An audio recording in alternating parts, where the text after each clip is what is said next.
السلام علیکم ورحمۃ اللہ وبرکاتہ۔ اعوذ باللہ من الشیطان الرجیم، بسم اللہ الرحمن الرحیم۔ واذکر ربک فی نفسک تضرعا وخیفة ودون الجہر من القول بالغدو والآصال ولا تکن من الغافلین ان الذين عند ربك لا يستكبرون عن عبادته ويسبحونه وله يسجدون۔ اور اے محمد صلی اللہ علیہ وسلم، آپ اپنے رب کا ذکر اپنے دل میں ڈرتے ہوئے، عاجزی اور انکساری کے ساتھ ڈرتے ہوئے پست آواز سے صبح و شام کیجیے اور غافل ہونے والوں میں سے مت ہوئیے۔ بے شک وہ لوگ جو آپ کے رب کے پاس ہیں وہ رب کی عبادت میں تکبر نہیں کرتے ہیں اور رب کی تسبیح بیان کرتے ہیں اور اس کے لیے سجدہ کرتے ہیں۔ محترم سامعین اکرام، سورۃ الاعراف سورہ نمبر 7 اور اسی سورت سے آیت نمبر 204 اور 205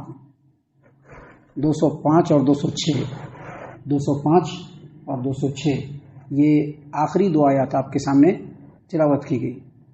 محترم سامعین اکرام، اللہ تبارک و تعالیٰ نے پہلی آیت کریمہ میں محمد عربی صلی اللہ علیہ وسلم کو مخاطب کرتے ہوئے کہا کہ محمد صلی اللہ علیہ وسلم آپ اپنے رب کا ذکر اپنے جی میں کیجیے، عاجزی کرتے ہوئے اور اللہ تبارک و تعالیٰ سے ڈرتے ہوئے پست آواز میں۔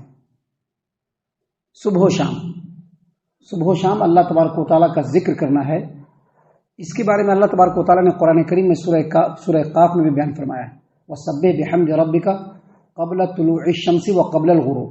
محمد صلی اللہ علیہ وسلم آپ اپنے رب کی تسبیح، اپنے رب کی پاکیزگی بیان کیجیے سورج غروب ہونے سے پہلے اور سورج کے طلوع ہونے سے پہلے، یعنی صبح اور شام۔ یہاں پر بھی اللہ تبارک و تعالیٰ نے فرمایا کہ وَاذْكُر رَبَّكَ فِي نَفْسِكَ، اپنے رب کو اپنے جی میں یاد کیجیے۔ جی میں یاد کیجیے، کل بتلایا تھا میں نے۔ جی میں یاد کرنے کا مطلب یہ ہے کہ زبان ہلنا چاہیے لیکن آواز صرف ہم ہی سننا ہے، دوسرے نہیں سننا چاہیے۔ اللہ تبارک و تعالیٰ نے کہا کہ محمد صلی اللہ علیہ وسلم آپ اپنے رب کو یاد کیجئے اپنے جی میں، تضرعا عاجزی کے ساتھ، خیفتاً ڈرتے ہوئے، دون الجہر من القول کا مطلب ہوتا ہے پست آواز میں۔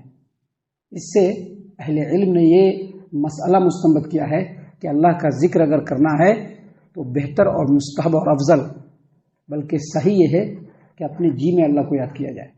صرف انہی جگہوں پر آواز بلند کرنا ہے جہاں پر اللہ تبارک و تعالیٰ نے آواز بلند کرنے کا حکم دیا ہے، وگرنہ دوسری جگہوں پر اگر ذکر کرنا ہے تو آہستگی کے ساتھ۔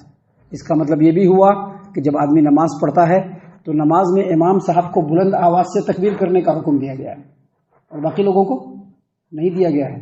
لہٰذا امام صاحب اگر بلند آواز میں تکبیر کہتے ہیں تو پیچھے مقتدی لوگ بھی بلند آواز سے تکبیر کہتے ہیں۔ یہ نماز کی غلطیوں میں سے ہے، اس کو سدھارنا چاہیے، اس کو درست کرنا چاہیے۔ مقتدی لوگ ذکر بھی دھیرے دھیرے کریں گے، تکبیر بھی دھیرے دھیرے ہی کہیں گے، اس انداز میں کہیں گے کہ ان کی آواز ان کو خود سننا چاہیے، دوسرے لوگوں کو سنائی نہیں پڑنا چاہیے۔ ابھی نماز ختم ہوتی ہے اور سلام پھیرتے ہیں، اس کے بعد حدیث سے یہ ثابت ہوتا ہے کہ بلند آواز سے اللہ اکبر نبی صلی اللہ علیہ وسلم کہا کرتے تھے، تو بلند آواز سے اللہ اکبر کہنا ہے، لیکن اس کے بعد استغفر اللہ اور بعد کے جو اذکار ہیں وہ دھیرے دھیرے کہنا ہے۔ کیوں دھیرے دھیرے کہنا ہے؟ کیونکہ اللہ تبارک و تعالیٰ نے اپنے پیارے رسول صلی اللہ علیہ وسلم کو یہ حکم دیا ہے کہ وَاذْكُر رَبَّكَ فِي نَفْسِكَ، آپ اپنے رب کا ذکر کیجیے اپنے جی میں، تضرعا عاجزی کرتے ہوئے، وخیفتاً ڈرتے ہوئے، دون الجہر من القول، آواز پست ہونی چاہیے، بلند نہیں ہونی چاہیے۔ نماز ختم ہوئی اللہ اکبر استغفر اللہ کہنا شروع کر دیتے ہیں، بہت سارے لوگ کہتے ہیں، بہت ساری مسجدوں کے اندر کہا جاتا ہے، تو اس چیز سے پرہیز کرنا ضروری ہے۔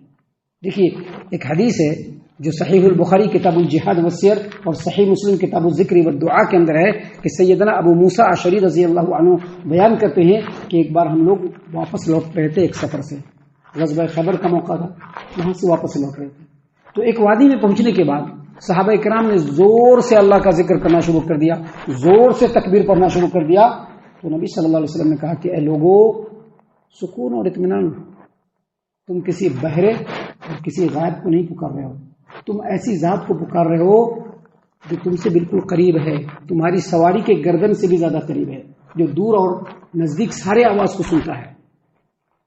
تو کیسے پکارو؟ سکون سے، آواز کو پست کر کے۔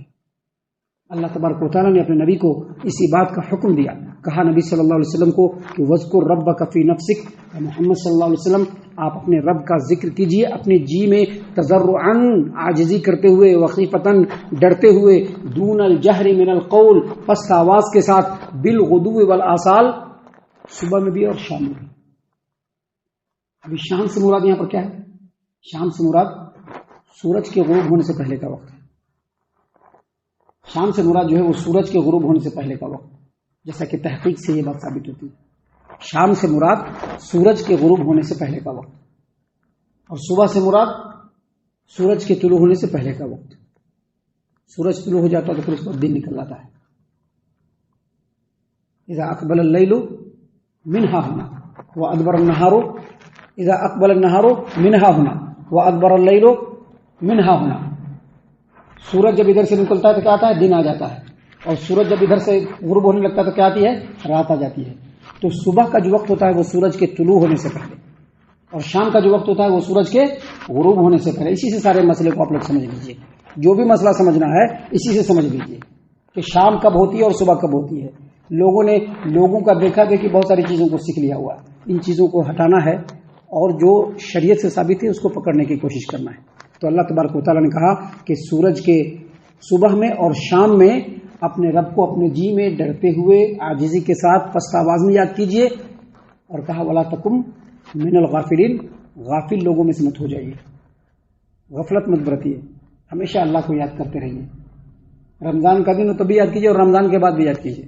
رمضان میں اللہ کا یاد کر لیا اور رمضان ختم ہوئی تو بس لگ گئے، رمضان ختم ہوئی تو کہاں چلے گئے؟ بس چلے گئے غفلت میں، شیطان کے ساتھی بن گئے۔ اللہ نے کہا کہ شیطان کے ساتھی نہیں بننا ہے، کبھی بھی اللہ تبارک و تعالیٰ کی یاد سے، اس کے ذکر سے، اس کی عبادت سے اکتانا نہیں ہے، اکتانا نہیں ہے۔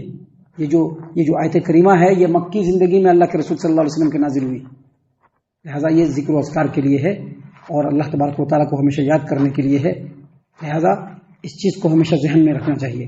محترم سامعین کرام، ان باتوں کو بیان کرنے کے بعد اگلی آیت کریمہ میں اللہ نے فرمایا مثال دینے کے لیے کہ دیکھو بندو، دیکھو انسانوں، دیکھو محمد صلی اللہ علیہ وسلم کی امت کے لوگوں، ان الذین عند ربک لا یستکبرون عن عبادتہ، جو اللہ تبارک و تعالیٰ کے پاس ہے نا، وہ اللہ کی عبادت سے کبھی بھی تکبر نہیں کرتے ہیں، گردن کشی نہیں کرتے ہیں، وہ کبھی بھی اکتاتے نہیں ہیں، غفلت نہیں برتتے ہیں۔ اللہ کے پاس کون لوگ ہیں؟ اللہ کے پاس فرشتے ہیں۔ اللہ کے پاس کون ہیں؟ فرشتے ہیں، جو ہمیشہ اللہ کی تسبیح میں لگے ہوئے رہتے ہیں، کبھی بھی وہ اللہ کی عبادت سے تکبر نہیں کرتے ہیں، وہ ہمیشہ اللہ کی عبادت میں لگے ہوئے ہیں۔ لہٰذا تم تو اللہ تبارک و تعالیٰ کے اشرف المخلوقات میں سے ہو، سب سے نزدیک تم بندوں میں سے ہو، لہٰذا ہمیشہ اللہ کو یاد کرتے رہو۔ اور آگے کہا وَيُسَبِّحُونَهُ وَلَهُ يَسْجُدُونَ، وہ جو فرشتے ہیں وہ اللہ کی تعریف بیان کرتے ہوئے اللہ کو سجدہ کرتے رہتے ہیں۔ سامعین کرام، اس آیت کریمہ کے اختتام پر سجدہ کرنے کا حکم ہے، کیوں؟ تاکہ جیسے فرشتے اللہ کے لیے سجدہ کرتے ہیں ویسے انسان بھی اللہ تبارک و تعالیٰ کے لیے سجدہ کرے۔ حدیث ہے صحیح مسلم کتاب الایمان کی کہ نبی صلی اللہ علیہ وسلم نے فرمایا کہ جب ایک مومن بندہ سجدہ کی کوئی آیت کو پڑھتا ہے اور سجدہ کرتا ہے تو شیطان روتا پیٹتا بھاگتا اور کہتا ہے کہ ہے افسوس، آدم کی اولاد کو سجدہ کرنے کا حکم ملا، اس نے سجدہ کیا، اس کو جنت مل گئی، مجھ کو سجدہ کرنے کا حکم ملا، میں نے سجدہ نہیں کیا تو جہنم میرے مقدر میں لکھ دی گئی۔ تو سجدہ کرنا چاہیے۔ یہ سجدہ جو ہے مستحب ہے، ضروری نہیں کہہ سکتے، بعض لوگ کہتے ہیں کہ ضروری، لیکن مستحب ہے، کرنا چاہیے کیونکہ شیطان روتا ہے۔ اس آیت کی تلاوت کرنے والے کو بھی سجدہ کرنا چاہیے اور جو اس کو سنتے ہیں ان کو بھی سجدہ کرنا چاہیے، ایسا ہی حکم شریعت کا ہے۔ سجدہ کرنے کے لیے وضو ضروری نہیں ہے، لیکن اگر باوضو ہیں، باوضو ہو کر کے جیسے نماز میں سجدہ کرتے ہیں ویسے سجدہ کرنا چاہیے تو یہ زیادہ بہتر ہے، نہیں تو ویسے بھی سجدہ کر سکتے ہیں، لیکن بہتر یہ ہے کہ باوضو ہو کے جیسے نماز کے لیے ہم پورے اہتمام کے ساتھ سجدہ کرتے ہیں ویسے ہی یہ بھی سجدہ کرنا چاہیے۔ اور سجدہ تلاوت کی دعا سجد وجهه الذي خلقه وشق سمعه وبصره بحوله وقوته فتبارك الله احسن الخالقین، اس کو یاد کر لینا چاہیے۔ ٹھیک ہے، اللہ تعالی ہم تمام کو ان تمام باتوں کے اوپر خوب غور و فکر اور تدبر کرنے کے ساتھ ساتھ ان باتوں کے اوپر عمل کرنے کی بھی توفیق عنایت فرمائے، آمین۔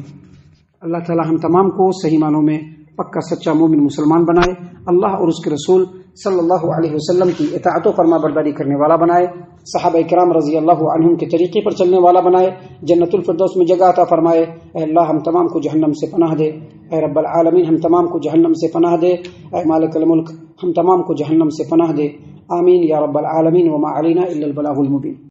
تبارك الذي نزل الفرقان على عبده ليكون للعالمين نذيرا